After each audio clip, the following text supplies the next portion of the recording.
নমস্কার বন্ধুরা, cook and চিলে আপনাদের স্বাগত জানাই। আজ আমি আপনাদের সঙ্গে কাঁকরোলের দুর্দান্ত একটা রেসিপি শেয়ার করব, যা আপনি ভাত, রুটি, পরোটা সব কিছুর সাথে খেতে পারবেন। তো চলুন রেসিপিটি শুরু করা যাক। রেসিপিটি শুরু করার জন্য আমি এখানে 4টে কাঁকরোল গোল গোল চাকা চাকা করে কেটে ভালো করে ধুয়ে নিয়েছি। খুব বেশি মোটা বা খুব বেশি পাতলা করিনি।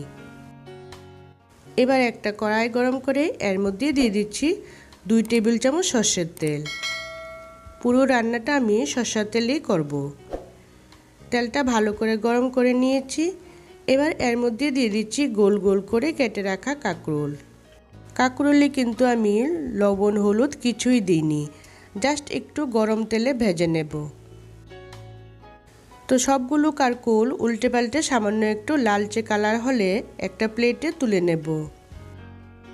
তো সবগুলো কাঁকরোল একইভাবে ভেজে তুলে নিয়েছি। এবার ওই তেলে ফোড়নে দিচ্ছি 1/2 চামচ গোটা জিরে, আর দিচ্ছি 2টো এলাচ আর 1 টুকরো দারচিনি, আর দিয়ে দিচ্ছি অল্প একটু হিং। ফোড়নটা ভালো করে ভেজে নিচ্ছি। যখন এর থেকে সুন্দর একটা ফ্লেভার বের হবে এর মধ্যে দিয়ে দেব পেঁয়াজ কুচি। আমি এখানে 2টো মাঝারি সাইজের পেঁয়াজকে কুচিয়ে নিয়েছি। এবার পেঁয়াজটা একটু হালকা ভেজে নেব। পেঁয়াজটা আমার হালকা ভাজা হয়ে গেছে। এবার এর মধ্যে দিয়ে দিচ্ছি অল্প একটু রসুন কুচি, আর দিয়ে দিচ্ছি অল্প একটু আদা কুচি। এবার সব কিছু ভালো করে ভেজে নেব। এবার এর মধ্যে দিয়ে দিচ্ছি কাঁচা লঙ্কা, আর দিয়ে দিচ্ছি টমেটো কুচি। এবার সব কিছু নাড়াচাড়া করে এর মধ্যে দিয়ে দিতে হবে কিছু মশলা। তো প্রথমে দিয়ে দিচ্ছি 1/2 চামচ হলুদের গুঁড়ো, দিয়ে দিচ্ছি 1/2 চামচ লঙ্কার গুঁড়ো, দিয়ে দিচ্ছি স্বাদ অনুযায়ী লবণ, আর দিয়ে দিচ্ছি 1/2 চামচ জিরে গুঁড়ো, ধনের গুঁড়ো দিলাম 1/2 চামচ। গ্যাসের ফ্লেমটা মিডিয়াম আছে সব কিছু ভালো করে ভেজে নেব। সব কিছু ভালো করে ভেজে নিয়ে এর মধ্যে একটা ডিম ভেঙে দিয়ে দিচ্ছি। তো ডিমটাকে আমি ভেঙে দিয়ে দিলাম। এবার ডিমটাকে একটু ভাজা ভাজা করে নেব। আজকের এই ডিম দিয়ে কাঁকরোলের রেসিপিটা বাড়িতে বানিয়ে দেখবেন, কেমন হয় জানাবেন।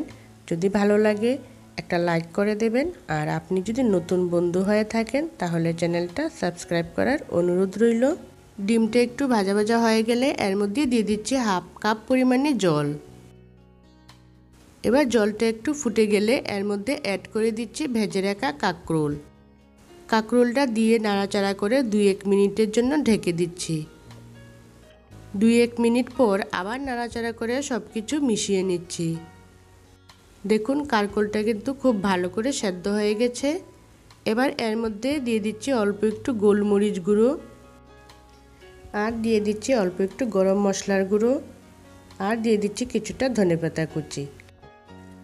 তো দেখুন বন্ধুরা, এইভাবে তৈরি হয়ে গেল আমার ডিম দিয়ে কাঁকরোলের তরকারি। আজ তাহলে এই অবধি, দেখা হবে নতুন আরেকটা পর্বে। সবাই ভালো থাকবেন, সুস্থ থাকবেন। সবাইকে অসংখ্য ধন্যবাদ।